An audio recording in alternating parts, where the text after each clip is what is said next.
இயேசு உங்களை நேசிக்கிறார். பிரியமானவர்களே, இந்த நாளில் ஆண்டவர் நம்மளோடு பேசும்படியாய் வேதத்திலிருந்து ஒரு 3-4 வசனங்களை கூட வாசித்து ஆண்டவர் நமக்கு கற்றுக் கொடுக்கக்கூடிய காரியத்தை பார்ப்போம். அது செப்பனியா தீர்க்கதரிசியின் புஸ்தகம், செப்பனியாவின் புஸ்தகம் 1வது அதிகாரம் 14, 15, 16, 17 வசனங்கள் இப்படியாக சொல்லுகிறது. கர்த்தருடைய பெரிய நாள் சமீபித்திருக்கிறது, அது கிட்டி சேர்ந்து மிகவும் தீவிரித்திருக்கிறது. கர்த்தருடைய நாள் என்கின்ற சத்தத்துக்கு பராக்கிரமசாலி முதலாய் அங்கே மனம் கசந்து அலறுவான்.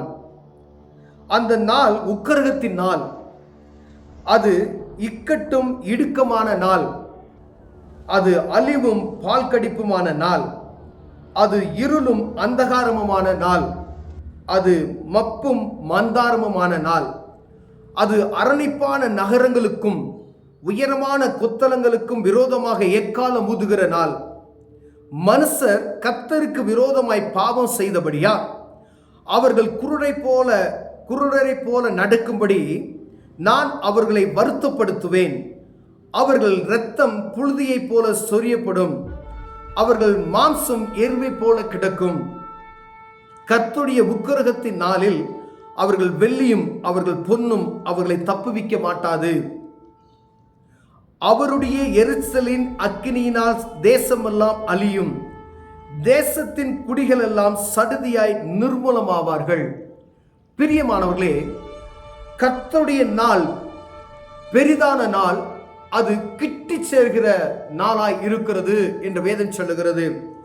செப்பனியா சொல்லும் பொழுது ஆண்டவருடைய வருகையை குறித்து, அவருக்கு அஞ்சி நடக்கிற இருதயத்தை குறித்து, மனுஷர்கள் ஆண்டவருக்கு பயமற்று போய்விட்டார்கள் என்கிற அந்த காரியத்தை குறித்து, இங்கு அவருடைய வருகையை குறித்து அது எப்படி இருக்கும் என்று விளக்கமாய் எழுதியிருக்கிறார். பிரியமானவர்களே, பராக்கிரமசாலியனுடைய இருதயம் கசந்து அவன் அலறுவான் என்று அவர் எழுதப்பட்டு இருக்கிறதை நாம் பார்க்க முடிகிறது. கர்த்தருடைய நாள் என்கின்ற சத்தத்துக்கு பராக்கிரமசாலிகள் கூட நடுங்குவார்கள் என்று எழுதப்பட்டு இருக்கிறது. ஒருவேளை யுத்தங்கள், ஒரு நாட்டுக்கு இன்னொரு நாடுக்கு யுத்தம் நடக்கிறது, அதெல்லாம் அவர்களுக்கு அது சாதாரணமான விஷயம். ஆனால் ஆண்டவருடைய நாள் வருகிற அந்த சத்தத்தை கேட்கும் பொழுது, அதை புரிந்து கொள்கிற அந்த நாள் வரும் பொழுது, எப்படிப்பட்ட மனிதனும் இருதயம் நொறுங்குண்டவனாய் போவான். ஏன்னா அவர் நீதி விசாரிக்கிறவராய் அவர் வரப்போகிறார். மனிதன் செய்த பாவத்துக்கு, அக்கிரமத்துக்கு தக்கதான தண்டனையை நான் வருவிப்பேன் என்று சொல்லுகிறார். பிரியமானவர்களே, அது அரணிப்பான் நகரங்களுக்கு உயரமான கொத்தளங்களுக்கு விரோதமாக எக்காலம் ஊதுகிற அரணிப்பான நாள் என்று சொல்லப்படுகிறது. பாருங்க, பெரிய நகரம், அது எப்படிப்பட்ட நகரம், பெரிய கொத்தளங்களை போட்டு கட்டி இருக்கிற நகரமாக இருந்தாலும் சரி, நான் எப்படி எங்களை ஒன்றும் செய்ய முடியாது, நாங்கள் இரும்பு கோட்டை என்று சொன்னாலும் சரி, அப்படிப்பட்ட நகரத்துக்குள்ளேயும் ஆண்டவருடைய சத்தம் துணிக்கும். ஏன்னா மனுஷனுடைய பாவங்கள், பாருங்க, மனுஷர் கர்த்தருக்கு விரோதமாய் செய்த பாவம் செய்தபடியால் அவர்கள் குருடரை போல நடக்கும்படியா நான் செய்வேன் என்று சொல்லுகிறார். ஆண்டவருக்கு விரோதமாய் அவர்கள் செய்த பாவத்தின் நிமித்தமாய் அவர்களை குருடை போல நடக்க அவர்களை வருத்தப்படுத்துவேன் என்று அவர்கள் கண் இருக்கும். ஆனால் அவருக்கு ஞானமற்ற சூழ்நிலையினால் அவர்களை வருத்தமாய் நான் நடத்துவேன் என்று ஆண்டவர் சொல்லுகிறதை பார்க்க முடிகிறது. பிரியமானவர்களே, அவர்கள் இரத்தம் புழுதியை போல சொரியப்படும் என்று சொல்லப்படுகிறது. அவர்கள் மாம்சம் எருவை போல தெருவில் கிடக்கும். நம்ம கடந்த நாட்களில் பார்த்தீங்கன்னா, எங்கும் பணத்தை எடுப்பதற்கு கூட பயந்து போய் கடந்த நாட்கள் கொரோனா காலத்தில் நாம் பார்த்தோம். அது ஒரு யுத்தம் தான். பாருங்க, ஆண்டவர் எதையாவது செய்து மக்களுடைய பாவத்தை நிமித்தமாய் அவர்களுக்கு வருத்தத்தை உண்டு பண்ணுகிறார். எருவை போல கிடக்கும் பிணங்கள், மனிதனுடைய சவங்கள் எருவை போல கிடக்கும் என்று சொல்லப்படுகிற இந்த காரியத்தை நாம் கேட்கும்படியா ஆண்டவர் நம்மளோடு பேசிக்கொண்டு இருக்கிறபடி நான் சொல்லுகிறேன். நம்ம இதை பார்க்கிறோம், ஏதோ ஒரு செய்தி வழியாய் நம்ம பார்க்கிறோம், அவ்வளவுதான், அதை மறந்து போய் விடுகிறோம். ஆனா மீண்டும் ஆண்டவருடைய சத்தம் கேட்கப்படுகிறது. மனிதனுடைய ரத்தம் அப்படியே புழுதியை போல சொரியப்படும், மனுஷனுடைய பசுனுடைய மாம்சம் எருவை போல தெருவுகளை கிடைக்கும், அப்படிப்பட்டதான ஒரு நாள் வரப்போகிறது என்று வேதம் சொல்லுகிறது. பிரியமானவர்களே, கர்த்தருக்கு பயந்து நடக்கிற இருதயம் அற்ற ஜனங்கள் மீது தேவனுடைய கோபாக்கினை வரும் என்று சொல்லப்படுகிறது. கர்த்தருடைய உக்கிரகத்தின் நாளிலே அவர்கள் வெள்ளியும் அவருடைய பொன்னும் ஒன்றுக்கும் உதவாது. அவங்க நினைப்பாங்க, எங்க கிட்ட வெள்ளி இருக்கு, எங்க கிட்ட தங்கம் இருக்கு, எங்க கிட்ட செல்வ ஆஸ்தி இருக்கிறது, ஒருவனும் எங்களை ஒன்றும் செய்ய முடியாது என்கிற கர்வம் கொண்டு இருக்கலாம். ஒரு நாடு கம்பீரமா இருக்கிறதுக்கு பொருளாதாரத்தை குறித்து மாத்திரம் பயன்படுத்த முடியாது. தேவனுடைய பாதுகாப்பு அந்த நாட்டுக்கு இருக்குதா என்று பார்க்க முடியாது ஆண்டவர் விரும்புகிறார். ஒரு குடும்பத்திற்கு தேவனுடைய பாதுகாப்பு இருக்கிறதா என்று பார்க்க முடியாது என்று அழைக்கப்படுகிறோம்.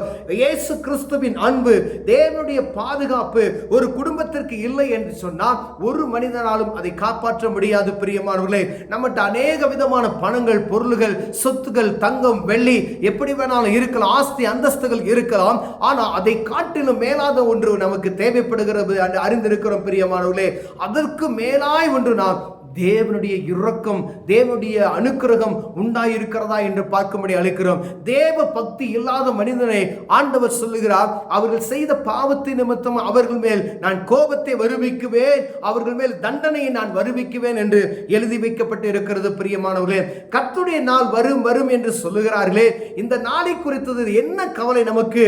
எல்லா மனிதருக்கு அதை பற்றி கவலை. இன்னைக்கு நமக்கு உணவு, இன்னைக்கு நல்ல சாப்பாடு இருக்கிறதா, நாளைக்கு நல்லா எப்படி இருக்கும் அப்படின்றத பார்ப்ப மனிதன் அப்படி மனமற்று போனவனாய் காணப்படுகிறதை நாம் பார்க்க முடிகிறது. பிரியமான ஆண்டவர் மனிதர்களுக்காகவே இந்த வார்த்தையை எழுதி வைத்திருக்கிறார். அவருடைய வருகை வரப்போகிறது. நான் வரும்பொழுது மனிதனை நீதியோடும் நியாயத்தோடும் விசாரிப்பேன் என்று சொல்லுகிறார். அவர் மீண்டும் வரும்பொழுது நியாயாதிபதியாய் வருவேன் என்று சொல்லுகிறார். முதலாம் வருகையில ஆண்டவர் மனிதனுடைய பாவத்தை மன்னிப்பதற்காக தன்னையே பலியாக கொடுத்தார் என்பதை நாம் அறிந்திருக்கிறோம். அந்த பாவ மன்னிப்பின் நிச்சயத்தை பெற்றுக்கொண்டு அவருடைய சத்தத்துக்கு செவி கொடுத்து அவருடைய பிள்ளையாய் வாழுவோம் என்றால், பாவத்துக்கு மரித்து நீதிக்கு பிழைக்கிற அனுபவம் நமக்குள் இருக்குமையினால் நாம் தப்பித்துக் கொள்வதற்கு ஆண்டவர் உதவி செய்வார்.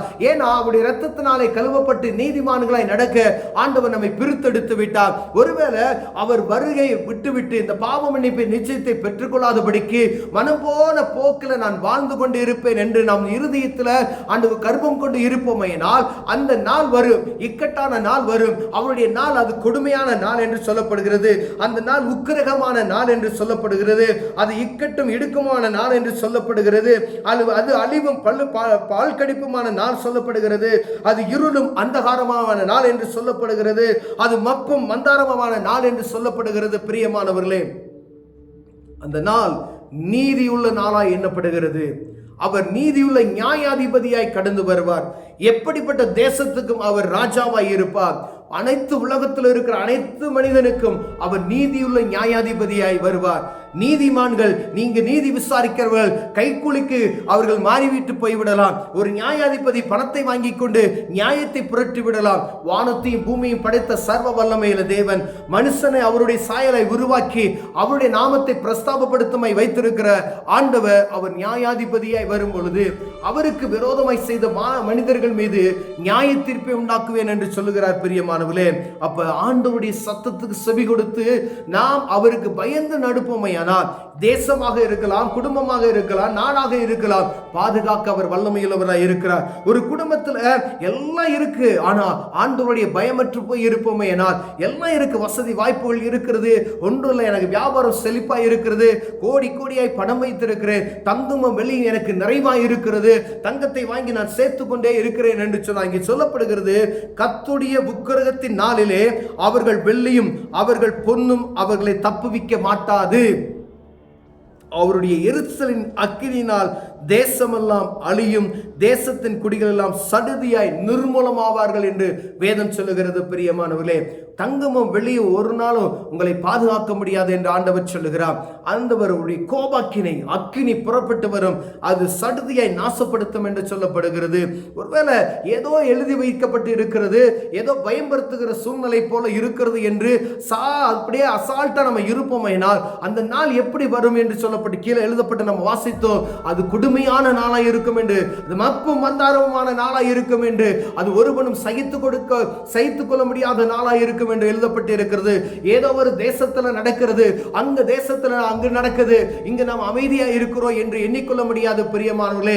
ஆனா இது ஆண்டவருக்கும் மனிதனுக்கு நடக்கக்கூடிய ஒரு யுத்தத்தின் நாளாய் இருக்கும். மனிதனை நியாயம் விசாரிக்க வரும் பொழுது ஏதோ நாட்டை பிடிப்பதற்கு வருவது போல அல்ல, ஜனங்களை நீதியோடு நீதியாய் விசாரிக்கும்படி அவர் கடந்து வருகிறவராய் இருக்கிறார். ஒவ்வொரு மனிதனுக்கும் நியாய தீர்ப்பு உண்டு பிரியமானவர்களே. இந்த நியாய தீர்ப்பு தப்பித்துக் கொள்வதற்கு ஒவ்வொரு தனிப்பட்ட மனிதனும் பிரயாசப்படும் பொழுது ஆண்டவர் பாதுகாப்பார். ஒரு நெல்மணியும் கீழே விழுவதில்லை என்று ஆண்டவர் சொல்லுகிறார்.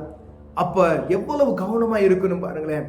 என்ன நடந்தாலும் சரி ஆண்டவருக்கு பயப்படுகிற கடவுள் பயம் கொஞ்சம் இருதயத்தில் இருக்குமேனால் ஆண்டவர் உங்களை ஆசீர்வதிக்க வல்லமையில இருக்கிறார்.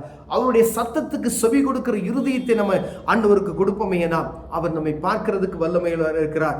வரப்போகிற ஆபத்துகளுக்கு, வரப்போகிற கொடுமையான நாட்களுக்கு ஆண்டவர் நம்மை விலைக்கு தப்புவித்து காத்துக்கொள்வார்.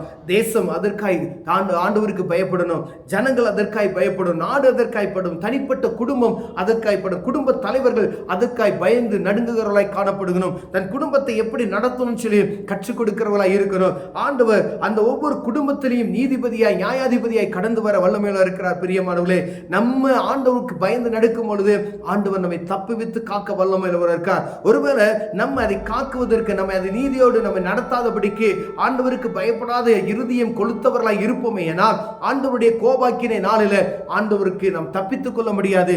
என்ற பணம் இருக்கு, வசதி இருக்கு நம்ம சொல்ல முடியாது. அது பெரிய மந்தாரமான நாள் பிரியமானவர்களே. ஒருவேளை நம்ம அப்படிப்பட்ட இருதயம் உள்ளவர்களாய் காணப்பட்டா, எனக்கு எல்லாம் இருக்கையா, என்னை ஒருவனை ஒன்று செய்ய முடியாது, பணம் என்னை பாதுகாக்கும், பணத்தில் எதை வேணாலும் நான் செய்வேன் என்கின்ற எண்ணம் நமக்குள் வராதபடிக்கு ஆண்டவர் இந்த வார்த்தையை நம்மளோடு பேசிக் கொண்டிருக்கிறார். கர்த்தருக்கு பயந்து நடுங்குகிற இருதயம் உள்ள மனிதர்களுக்கு ஆண்டவர் இறங்குகிறார் என்று வேதம் சொல்லுகிறது. அவர் ஒருவரே சர்வ வல்லம் எழுதேன், அவருக்கு பயந்து நடப்போமையானார் கர்த்தரை ஆசீர்வதித்து பாதுகாக்க வல்லமையுள்ளவராக இருக்கிறார். கண்களை மூடுவோம், ஜெபிப்போம். அன்பின் தகப்பனே, ஆண்டவரே, ஒரு வருகையின் நாள் அது சீக்கிரத்தில் இருக்கிறது. அது எப்படிப்பட்ட நாள் என்று நாங்கள் தியானித்தோம் ஆண்டவரே. அதற்கு நாங்கள் தகுதியுள்ள மனிதர்களாக எங்களை மாற்றுங்க ஆண்டவரே. உமக்கு விரோதமான பாவங்கள் செய்யாதபடி எங்களை காத்துக்கொள்ளுங்க ஆண்டவரே. எங்க பொண்ணும் வெள்ளி எங்களை காக்கும் என்று எண்ணம் எங்களுக்கு வராதபடி கர்த்தரே எங்களை பாதுகாப்பீர். இந்த எண்ணம் எப்பொழுது எங்களுக்கு வர உதவி செய்வீராக. இயேசுவின் நாமத்தில் பிதாவே, ஆமென்.